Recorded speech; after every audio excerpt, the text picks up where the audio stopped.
Hi there and welcome to Sangeeadventures. This is the next part of mine and Shirley's trip round Australia. We're going to Portfairy and Mount Gambia. After a long and very tiring trip from the end of the ocean road, we pulled into the pretty town of Portfairy and found our accommodation, which was really lovely. We got in, unpacked, went out and had a quick meal and went back to bed quite early because we were shattered from the long drive.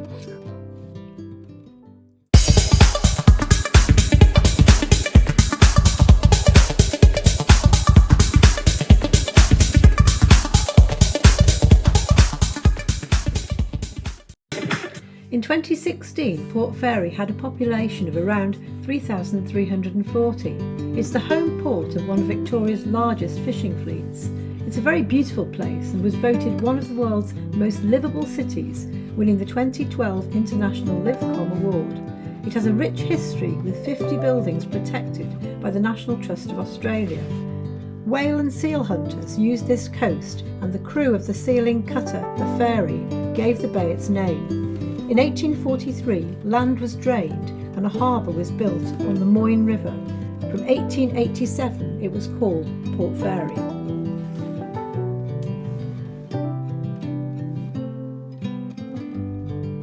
And we're just going for a little walk around the place, and we found this little track that takes us out to Griffiths Island with a lighthouse on it. So we're just going to go over a little causeway now and make our way there. To our right, we've got entrance to the open sea. A lovely little shallow bay here with rocks. And then over to our right, we've got the causeway.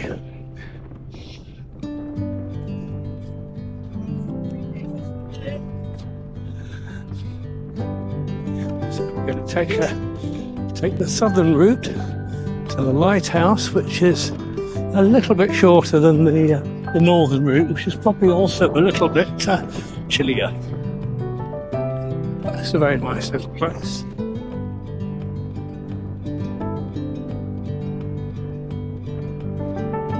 Dogs are prohibited here on the island. That's obviously a great big nesting site for many seabirds and things.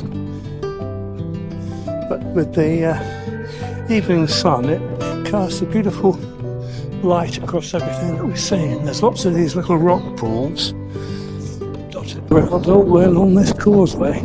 Oh look, there's a heron of some sort, very kindly showing off for us.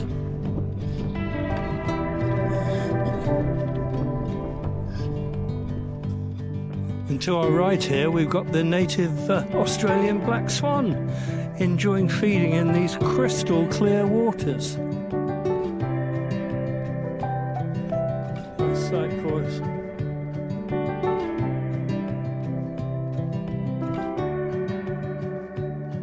Look at this, a wallaby just to come and take the water's edge, coming down for a drink, coming in to see us.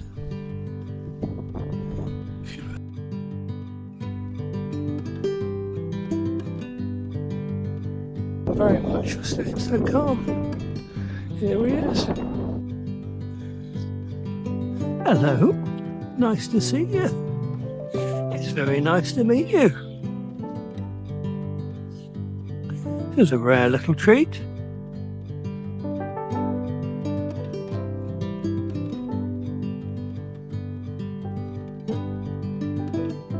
And here we are, we've just arrived at the Griffiths Island lighthouse.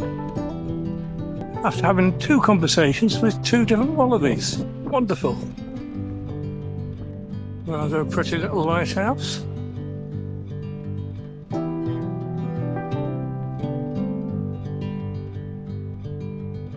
Just going to see if anyone's in. I think this is a fully automated lighthouse these days. But quite an important point because there's quite a lot of rocky reefs all around this area. So again, it's just before the ships come into the eye of the needle, all the way back down to where we were before, near Apollo Bay.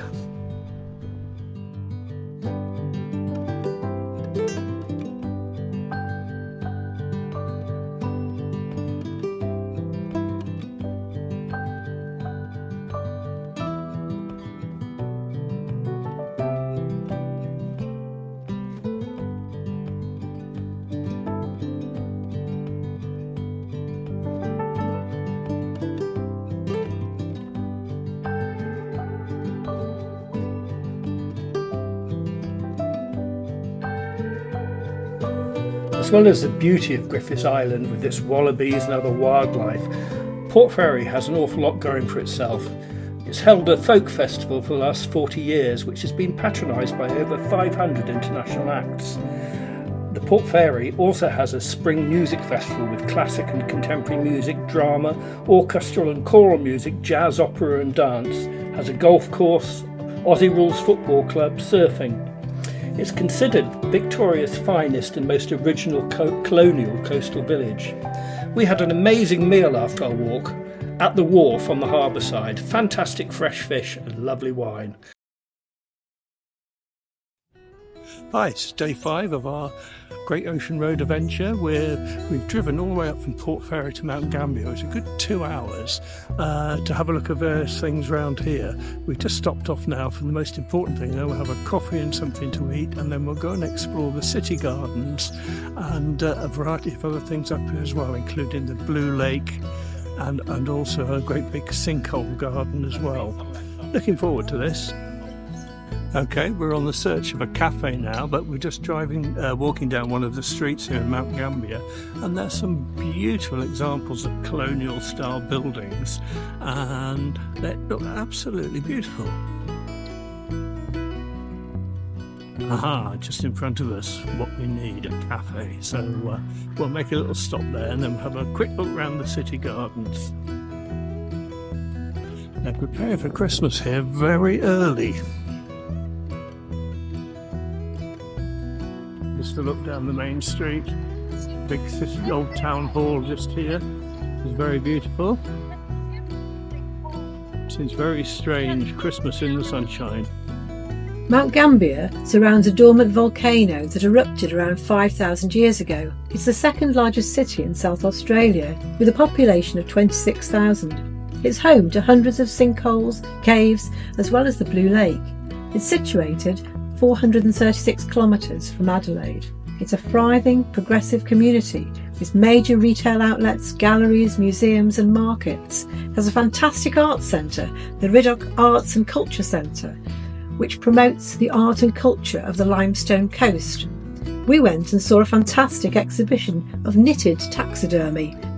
Yes, knitted animals. It was a brilliant and very funny exhibition. It's a great and increasingly popular place to live. We can see why. Great to visit. Here we are at the city garden. It's a sinkhole formed by the limestone which underpins the whole of the town here. And there are lots of sinkholes and cave systems which we'll be looking at in a bit more detail a bit later on, but this is just a pretty little garden.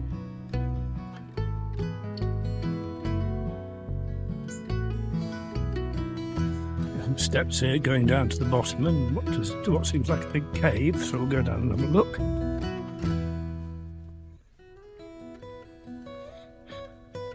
This is just off the main street here in Mount Gambia, so easy access for everybody. And it's just a nice little oasis of calm stuck in the middle of the town. So you look down here, you can see into the cave. It's quite a substantial one.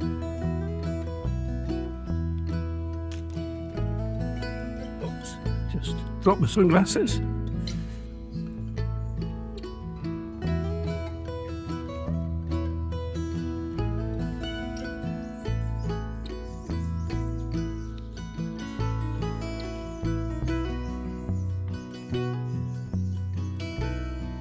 There we go, very lovely.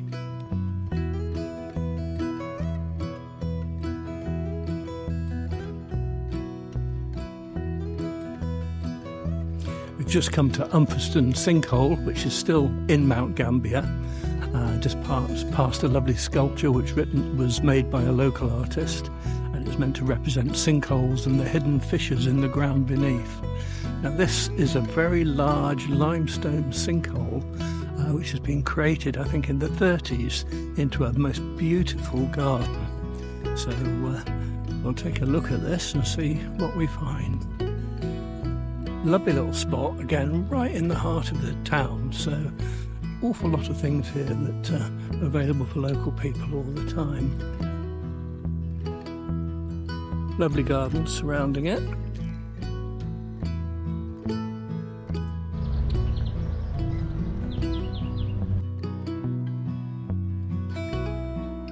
Here we are at the Sinkhole. Looks quite intriguing. Beautiful gardens here. Some flowers coming out into leaf bud here.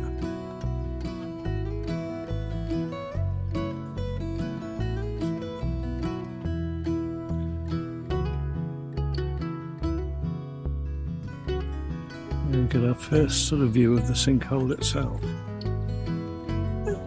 Quite a decent size.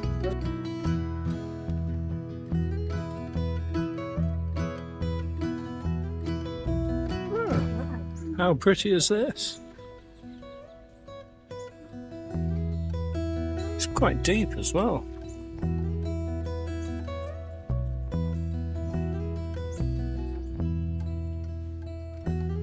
So we can take some steps all the way down to the bottom.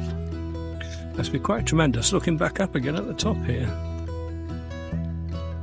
There's some quite steep steps coming down the bottom here, so you do need to be a bit careful as you come down.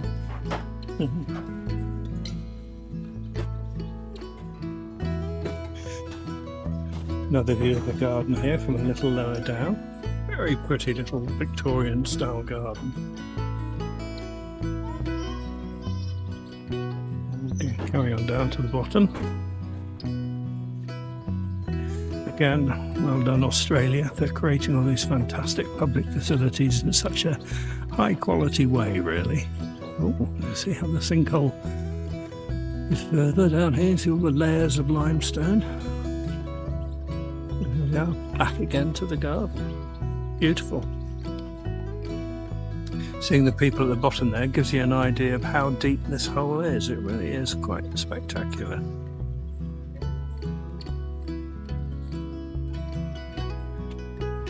It's a ubiquitous fern.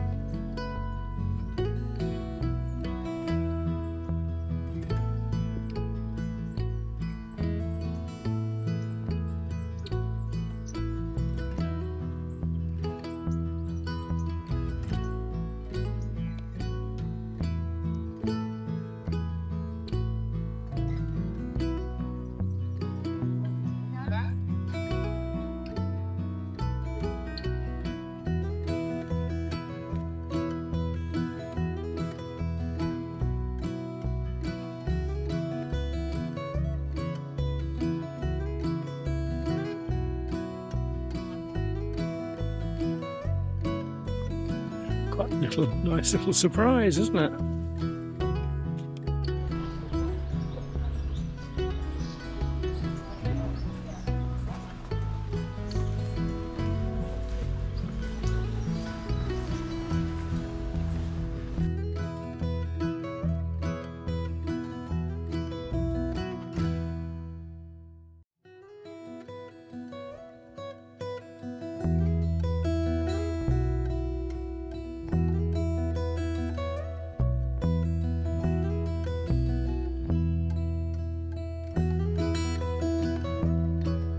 Well, here's another little jewel.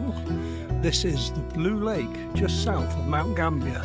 It takes about an hour to walk round, and it's beautiful cobalt blue waters. It is stunning.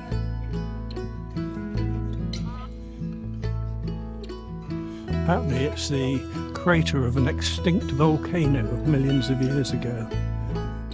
In the winter months the water turns a sort of very deep grey, but now it's just stunningly blue. How beautiful is that?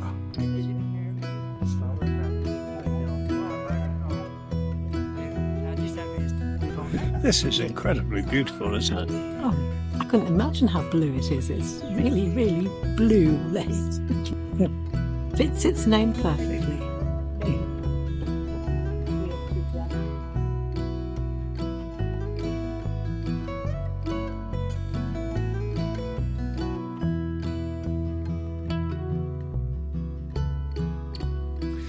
We've just popped next door to Valley Lake, which is a completely different colour. It's a very greeny colour. And then if you look up on top of the hill up there, there's an observation tower, and we'll take a walk to the top of that, and you should be able to see both lakes at once from the same spot. So